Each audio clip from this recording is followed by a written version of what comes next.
That's good. Well, hey, look, I know we've been talking about this week about sustainability and scalability. I guess scalability is actually the word is how do you scale a brand in the beverage industry? And I saw a couple of your posts and like, this would be a good topic to talk about this week and what the role is for distributors, suppliers, and customers, or I guess suppliers, distributors, and customers. And I'm sure you have a lot to say about that. So I'm interested to learn a little bit from you what the process would be to actually scale your brand Yeah. across all three of those type of, I guess, channels of business.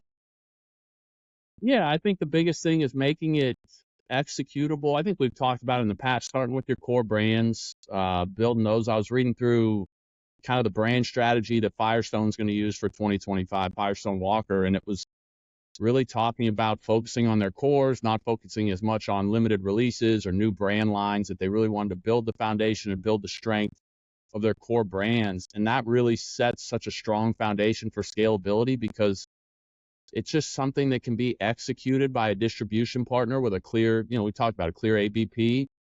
And when you do that, it makes it a lot more efficient to manage in terms of a market. And it makes it replicable where you can put the blueprint in place in a market, set it up to execute, go to the next market, set it up to execute, as opposed to when you're just dealing with new brands, new brand lines, I guess I'd call them, consistently new products, new releases. It takes so much time and effort to manage it. It just makes it so much less scalable going market to market. And you really rely on your distribution partners to pull the weight on their own, which we know they're not going to do alone. And you start to put yourself in a position where you have to pay for reps in every single market. And even when you pay for them, they can't manage that alone. So you're just kind of going down this doom loop or this hole of money and time and effort that's not scalable. Yeah, well, let's break it down a little bit because you said something that was really important at the beginning of that is that go focus on the core. Firestone Walker's focusing on the core. And I think what that does is it probably keeps their production from increasing, right? And Yeah. it's going to increase their sales, right? Yeah. So I think about in this terms is so things that come in, maybe we can break down each one of these sections is one is let's talk about the supplier's role in that, right? So you said a little bit, the supplier says, I have these brands. This is what I want you to focus in. Okay, I got it. But they are in charge of the materials because now their material cost isn't going to go up. They're going to focus on those brands. Then from a distributor standpoint, where do you see the distributor's role in this? So the Firestone Walker's done their part. They said, hey, focus on the core. They've managed their production, right? Mm-hmm. And that they want to increase their sales. But the distributor is so important in increasing the sales part. How does that work in terms of scaling your brand? Well, it makes it digestible. So when we had our distributor, we had so many of these brands that literally every week our salespeople would be going through a packet of 20 new products. Not Right. from brand, but for, every week. And by the time they learned those products, it was time for the next 20 new products and they couldn't sell those. It's not scalable. So something that they can manage and learn. And it builds on the consumer end and the distributor end. It builds engagement, the ability for retailers to engage, the ability for consumers to engage. And you don't have to resell as a distributor because when there's a new product, let's say you sell a bottle of something or a keg of something into a bar and they really like it. It sells well. Their customers like it. Right. And they want to get another one. And you're like, well, we don't have that one anymore, but we have this new one. And it's like you work so hard to earn the sale, and now you have to work hard to earn another sale, almost harder because they're upset they don't have something, you don't have something that they liked. And now you've got to say, hey, but take this next thing. It's just more efficient for everybody to operate, distributors especially. And you mentioned it on the production side. It makes your production and logistics much more efficient and streamlined. Yeah. I mean, you're very focused on your core. We're not saying you don't want to bring in a seasonal, occasionally, but if you get your core right, it's going to enable you to become, bring innovation to the table, I believe, which is important. That's an important part of scaling your brand, right? But you got to have your core right. You got to have your distributor focus because they're the gatekeepers to the customers, right? So Yep. the distributor knows this is my focus. These are the core items I'm going to sell. As they go out and get distribution and get features on your brand, then you can start pulling in some innovative items right around the path. So now we talked a little bit about you started the supplier being very focused, in terms of your core, what you bring to your wholesalers, have that ABP plan ready to go. We talked about the distributors in terms now they have a focus, they know what they have to do, they're laser focused. Now we're at the customer now. What needs to happen with the customer? Obviously, the supplier and the distributor play a role in that with the customer, but the customer owns the consumer. So how do they help you scale your brand? And the one thing I will mention on innovation is once you set that foundation, the innovation will almost sell itself. When Yeah. you have something new, customers, retailers, they'll want the innovation when it's sprinkled in an intentional way. So that's nice there. But in terms of the consumers, they need something that they can become familiar with, build trust in, and identify and engage your brand with. Yeah. In the beer space, my favorite example is Bell's Two Hearted. It built the foundation for people to come to Bell's Hop Slam and Bell's Rye and everything else they've innovated with from A there. real strong branding is what they had. Yeah, and it's the average person. Another great example is New Belgium with the Voodoo Ranger series. Okay. People that aren't super into beer, they know the skeleton character that they've branded onto the products. And it's something that it's tough for the average person to engage with. Again, I'll use the example of craft breweries that they're not super familiar with, and there's always a new product and there's always new hop combinations, and you're sitting on a bar menu trying to go through 30 beers and it's just too much. And when you have that recognition with Bell's, let's say, Two Hearted, I like that, just give me that, I know I'll like it. And once you've built that up, even if it's not Two Hearted that they see on the menu, even if it's Bell's Rye, Bell's Hop Slam, whatever it is, they have enough trust and engagement with the Bell's brand that they'll go to that because they know the Bell's name, they know they can trust it, but you have to build that foundation for that trust and that engagement with your core products. Yeah, I think that strong branding that you mentioned is Bell's is a strong brand. So if I'm a on-premise operator, off-premise operator, I'm gonna be confident to put that on my menu. Right. But going back to that customer, I want to go back to the customer. What can the customer do? I know that the supplier plays a role in this with strong branding. I know the distributor plays a role. Hey, here's my price. Here's the elements of this program that's going to support you, customer. But what things can what things that a customer can do? I guess because I want to understand this as a supplier, and I'm going to market and I want to scale my brand, right? I need to understand what that customer is going to do. But because if I understand what they're going to do, maybe it's what I need to do to support them. And you kind of said it, is if you come to the customer with strong branding, a story, they're apt to do something with it. But what things do they do is what I'm trying to get at. Yeah, I think it's brand identity. And I had someone, maybe it was you, someone told me, there's not enough time to build brands that everybody identifies with on the level of Google or Apple. Yeah, of course, we're not expecting that. But what do people think of when they think of your brand? I used to work with Blake's Hard Cider.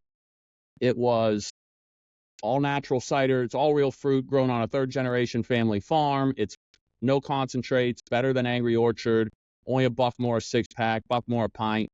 So when you thought about it, you thought about that family farm. Once you started to engage with the brand and built that awareness, you thought like, oh, this is quality cider. It's made on a family farm.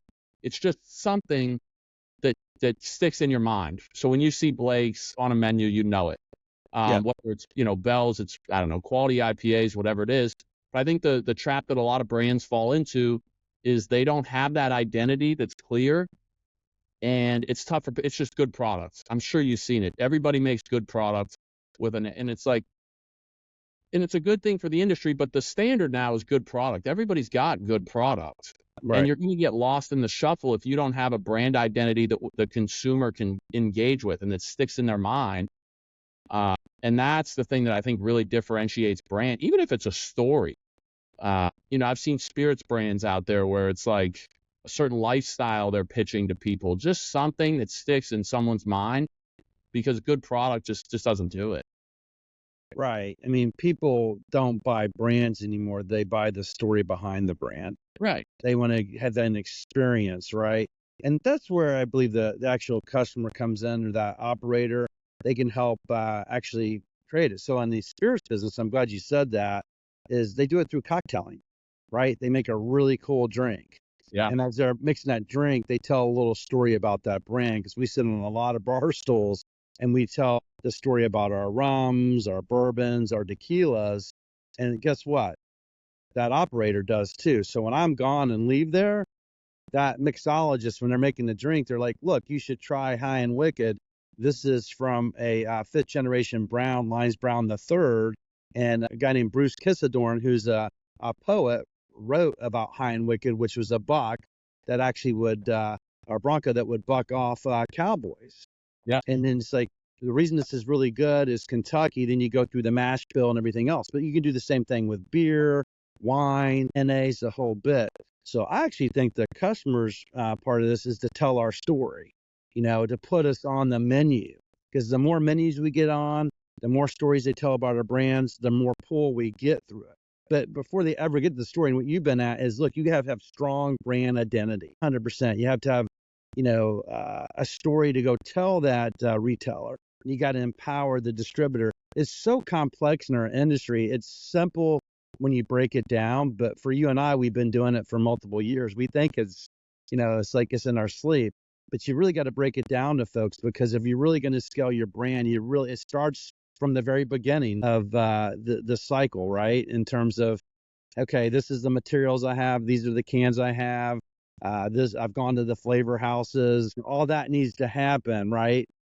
But in order to control all those operational costs, you got to have really a strong plan in place to where you're going. And so many people, they throw it's too much against the wall that they set themselves up for failure.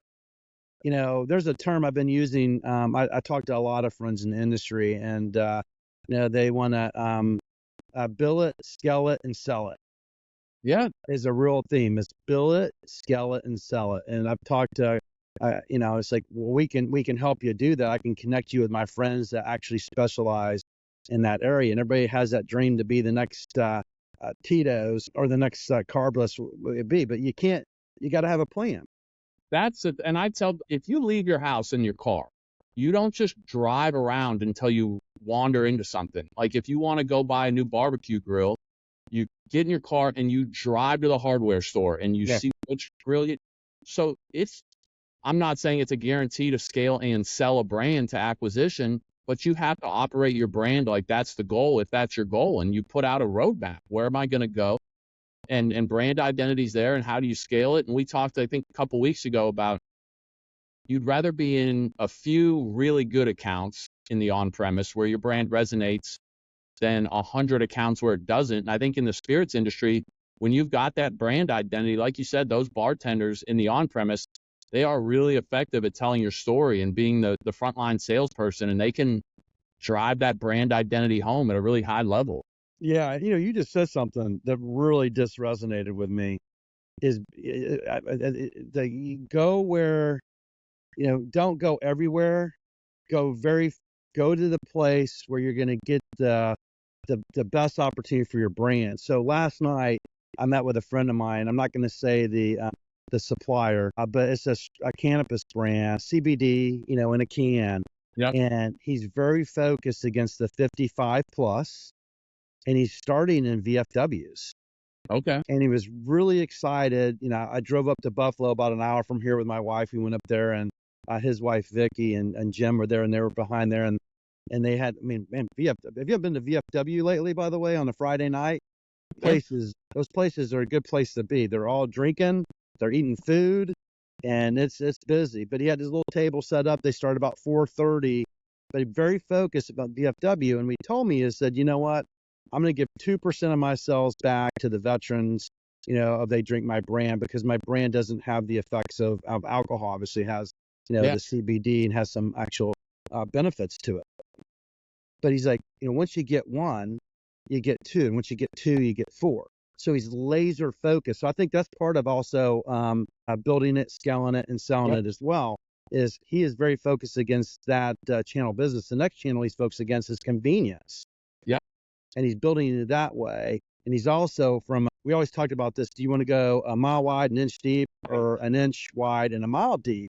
And he's going an inch wide and a mile deep. So he's really focused against the Midwest right now to build that. Then he has a very clear route to market and where he wants to go in terms of lining his wholesalers.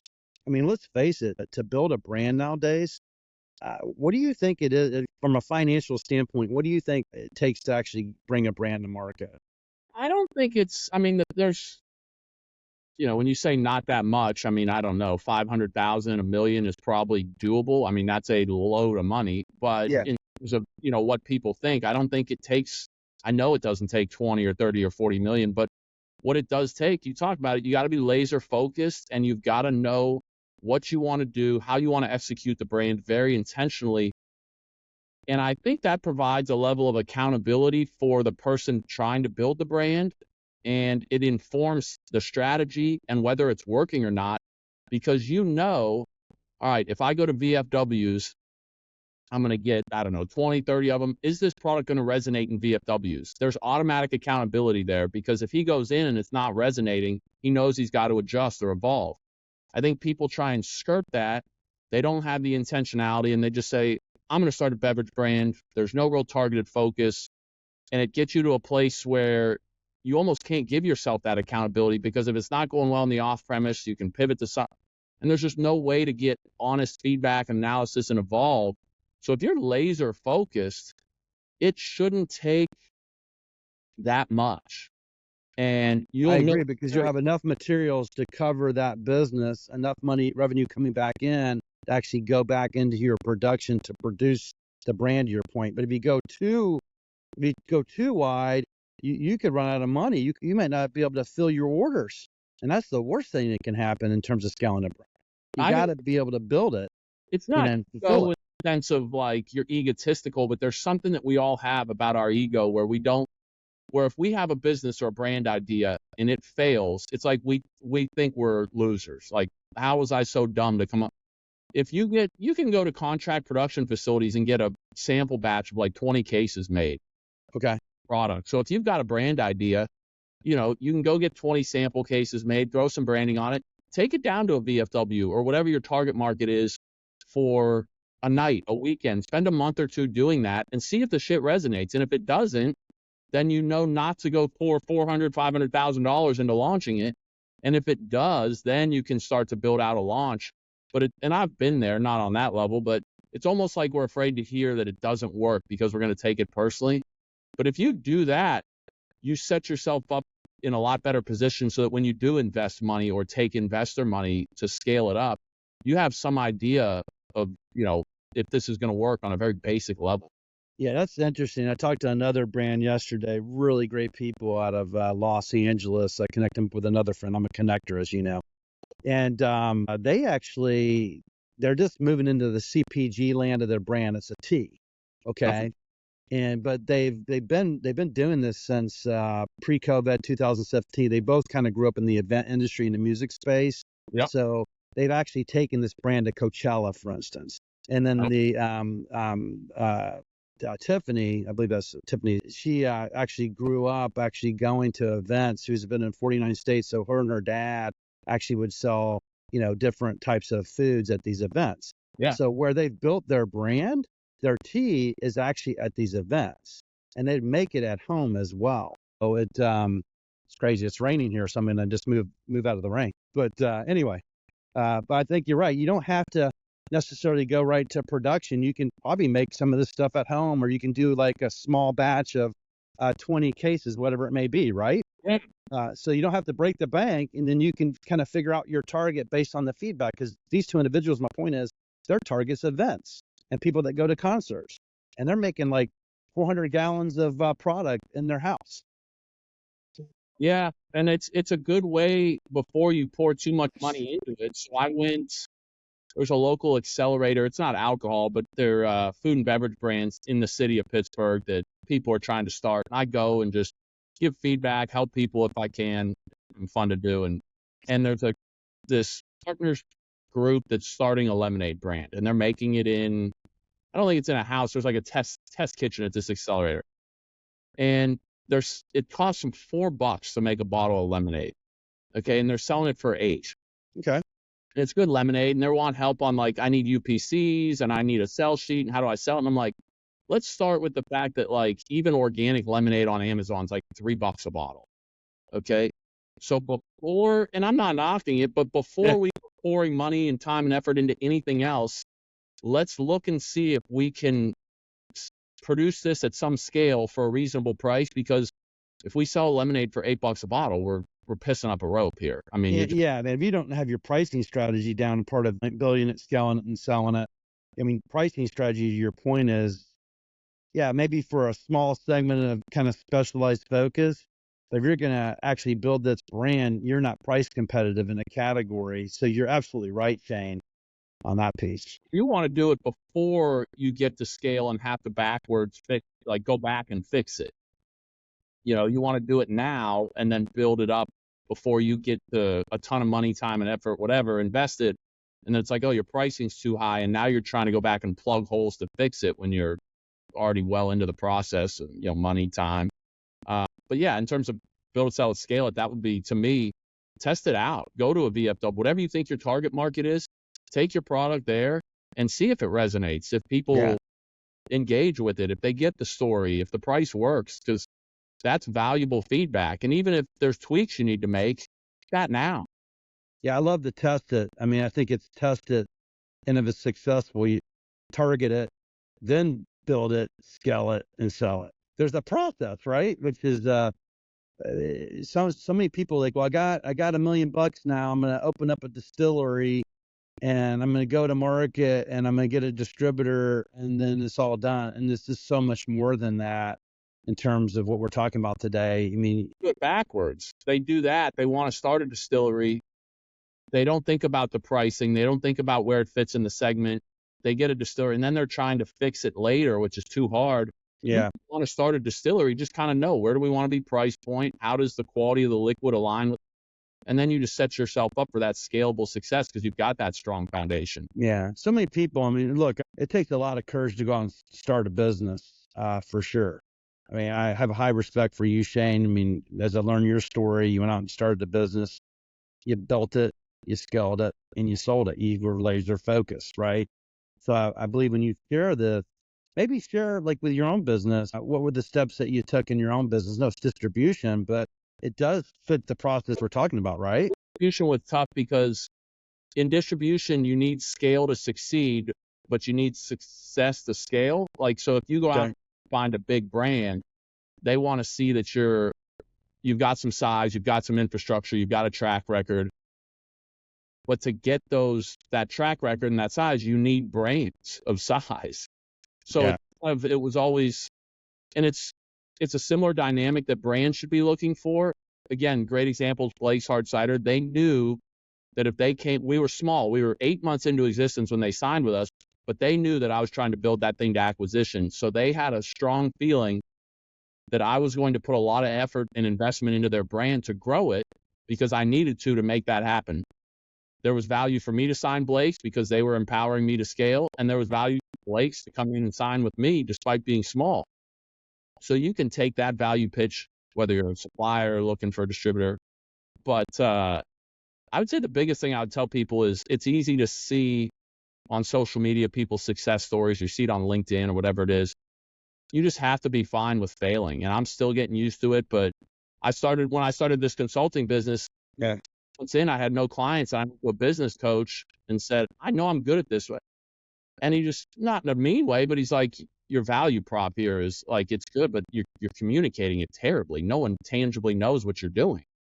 Right. And you've just got to be willing to hear that, because you need feedback and not think that you're an idiot. You're just like, okay. The fact that you're willing to adjust and evolve and adapt is the valuable part. That's what's going to make you successful. But I think that's part of the process. It's funny how we talk through these things every week, right? And it's really self-discovery for myself. And when I talk to you, I always learn something new. It's like, hey, you got to be willing to fail, and you got to be willing to adjust, and you're going to learn along the way. So maybe it's okay to, get on the monkey bars or, go in the high dive or jump in the deep end or, go play in the mud. But that's one thing. So you got to be able to do it. What's that? Sorry. Just figure out what doesn't work, because nobody's perfect. And it's what I told these people with this lemonade brand. I said, look, if we're screwed, let's figure it out now, not 6 months from now, and we can just pivot to the next thing or adjust this. But if we're screwed, we're screwed. If we can't get our costs down to where we can sell it for a good enough price, doesn't matter how talented you are or how bad you want this, it's not going to work. Better we figure that out now than 6 months from now, because you can move to the next thing or the next evolution of it. Right. Yeah. I mean, yeah. Yeah. Have you walked a store lately? And so all these folks, like, have you walked the beverage section of a store lately? Yeah, I try and do it every couple weeks just to try and stay engaged a little bit or what's going on in the market. It's just competitive, right? So how do you capture the consumer at the point of purchase, right? Because part of scaling your brand is that brand identity, having a strong brand story, and from a tactical standpoint, branding in the store, because I'm competing against a sea of folks. It's almost like being in the universe and there's Yeah. all these stars out there, and I'm walking in as a consumer.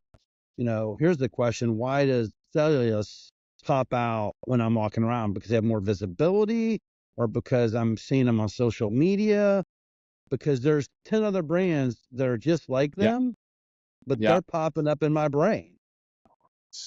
Just based on that, I always tell people in leadership at beverage brands, go spend some time in stores in the market, because it's easy. And I was a victim of this on the distribution side. You sit behind spreadsheets, you're looking at VIP reports, and you're saying they're buying 2 cases a week. They should be buying 5.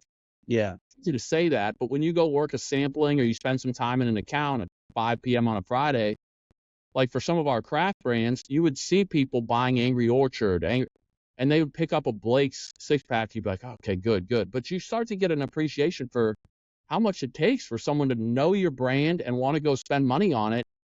And it just gives you that necessary perspective that it's not so easy of like, hey, you ordered 3 cases last week. Why aren't you ordering 5 or 6? Like, Yeah. it's hard. It's a little bit of a long game. Jim was kind of going over numbers with me in terms of that they sell on kind of like they show a hockey stick, and then Yeah. you got to get over 20 million, but they sell on growth. And this guy's kind of an expert at that. Yeah. In other words, if you're showing like 100% growth, then you go for your third round, get your investors, and then you're like, okay, where are the potential people to purchase this brand? Because they're like, okay, this brand's doing 20, 35 million, but in the scheme of things, in the third round, they're investing because they want to do 300, right? Yeah. The whole bit. That's the end of scaling. You've done all this work, getting your brand to market. You've tested it out. Now you've gotten a distributor. You got customers putting it on menus, and now you're starting to expand your brand in the marketplace, right? So you're really truly starting to scale it. You got some really big customers coming. You've done friends and family raise. You've gone to maybe some angel investors. Now you're like, okay, I'm ready for the third round, right? Yeah. The big boys are going to come in. So there's a lot of things that happen along the way. It's really intriguing. I see these younger folks that are in the beverage industry. I watch them all the time on LinkedIn. It's like, yep, I sold my first brand for like 100 million. Like, holy cow. Yeah, I wonder about some of that. I've said this before, but there's you see on LinkedIn has sold a 9-figure business. There's 6,000 people that were on Forbes 30 under 30 last year. The big thing I would say is you've got to have that scalable foundation in place, because if you spend $500 million of investor money to get $100 million a year in sales, it's not an attractive brand to acquire, because anybody acquiring it's going to see that they're going to have to take a loss to keep that up. Yeah. And I used to see beer companies do it. Again, I won't mention any names, but 5 years ago when there was the acquisition craze and people were trying to get acquired, they would leave kegs and not charge a deposit because it wouldn't show up on their books, their sales, but it would basically be a $30 discount on a half keg. So if you're selling a $140 IPA and you give the deposit away, and a couple of these brands thought, like Anheuser-Busch or whoever would have acquired them won't see it. They won't know. They know. They're smart. I mean, I came from distribution. What do you think our keg deposit on our P&L? What do you think the keg deposits were on our P&L just for one state? In terms of how much you lost or how much? Just sitting out there, about $1 million. Oh, in yeah. Keg deposits. And they're going to know. If someone looks at your books for 7 states, they're going to know where's the extra 7 mil? This doesn't add up. But no, if you put that foundation in place, it's organic. Like if it works, it works. If you go to the VFW and people want the product and they're engaging with it, you can scale that, right? Like it may take a lot of effort and a lot of money, but if people engage with it, it's going to work. It's just a matter of if, not when. Yeah. If Yeah. they don't, and they don't want it or they don't get what it is, no matter how much time, effort, money, and whatever else you put into it, it's just not going to be a viable or successful venture. And you owe it to yourself to acknowledge that, face it, and just move to the next venture, because you're working so hard, whoever we all are, that you owe it to yourself to do something that has the potential, to really be successful. Yeah. I love it. It just really resonates with me for some reason. But the test it is almost like you inspired me. I'm like, I got some ideas. Let's go out and test a couple of things, right? Doesn't break the bank. I think if you go to a flavor house and get 20 cases, it's probably going to cost you $5,000, which is a decent bit of money. So it's not like do one every week, but if you spend some time developing a business idea, I just give it to your friends. If they're part of your target audience, do you get what this is? Because they're your friends, and if they don't get it, they're probably giving you benefit of the doubt. Just even if you probably don't even have to get the flavors made. I mean, you can, but here's this beverage idea. Here's how much it would cost. Is this something you would buy? Yeah, I mean, sometimes people do by accident. You know the story about Bertito Beverage at Tito's Beverage. He made vodka infused, beverages. So he would take vodka and he would infuse it with fruits and stuff like that, and take it to his friends, and they're like, "Hey, this is really good. You should make your own vodka." Then he bootstrapped, made his own still, and started making it. So he kind of everything we're talking about. He tested it with his friends. He built it, and then he was very laser focused on what he was doing. And then you said it is you got to be willing to pivot and learn from your mistakes. And obviously, Bertito Beverage did that, and it's such a wonderful story because he's built it and scaled it. He hasn't sold it, but he's given back. So maybe you don't want to sell it, right? But maybe you just want to give back with someone like Tito's. What's awesome about them is they give back to the community. He loves dogs and the whole bit. I'm sorry, I digress, but I know that's something that it's very personal. Acquisition doesn't have to be your goal. Yeah, you want to keep it, and you're making money, and you're successful, and you love it. By all means, keep doing it. The other thing I would say is, and I've been a victim of this in the past, so I can speak from experience. Everybody's so, I don't want to say desperate, but in a hurry to start a business, that they don't take enough time to test and make sure it's the right business. They just want to start a business. They feel like they're talented enough and hardworking enough that doesn't matter. I'll make it work. And I've done it. I've forced ideas that I had 6 months later, a year later. You're like, what was I doing? But you're just, I got to start a business. Take time until you find something where your friends say like, hey, this is really good. You should try selling this, or, whatever it is. But test out and make sure you're building that foundation for scalability and success early on, because if you're not, like I said, you're doing yourself a disservice. You're going to spend a lot of time and money and learn a lot of hard lessons that, you can save yourself. Yeah. I mean, that's a great thought. My thinking is you have a clear destination in mind. Yep. Where you're going. That'll help inform your mission, what you have to do. Yep. Be clear on what your what's are, what it is you're going to do, and how you're going to do it, and then understand why you're doing it at the end of the day. So any closing thoughts from your standpoint in terms of if you're going to, test this, build it, and scale it? Go you sell it, maybe you don't. I think we're kind of arriving on that now. But any closing thoughts, Shane, that you want to share with the group? Yeah, I would just say, go out into the retail market, even if you don't know buyers at retail accounts, just talk to bartenders or people that work at stores and see if there's something that's missing in the market, a gap that needs filled, or an area where you can kind of optimize an opportunity. Because, that example you gave of, and I've seen it, people want to start a brewery, they want to start a distillery, so they start one, they buy, with no direction, they get so far down the road, and then they're trying to figure out if, what their brand identity is, what their plan is there a market gap that's even needs filled? And I've just seen it, I've seen it with breweries. People start chasing it. They realize they're in trouble because they don't have that. And then they start looking for investor money, and you're just in this death loop where it just gets worse and the debt piles up. So just test it out, get feedback, whether it's your friends to see if this is a product they would buy, or going out into the retail market and seeing, is there a need for this, or where is there a need? I think that very base level information is very valuable in creating that foundation, because once that's in place, you'll know and you'll be able to scale it. It may take a year, 2 years, 3 years, but you put yourself in position to build that blueprint that you can take from market to market and scale. And if you don't have that, you need to see if you can develop that and develop it, and then go look to scale.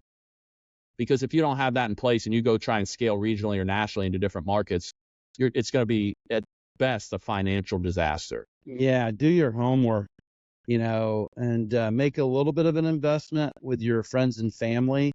And if you want to test it in a greater deal, be very targeted in what you do. I mean, it's, I talked to a lot of founders in this space, and, the one gentleman I told you about, I think he has about $1 million invested. Yeah. So it's not for the faint of heart. You certainly can go raise money.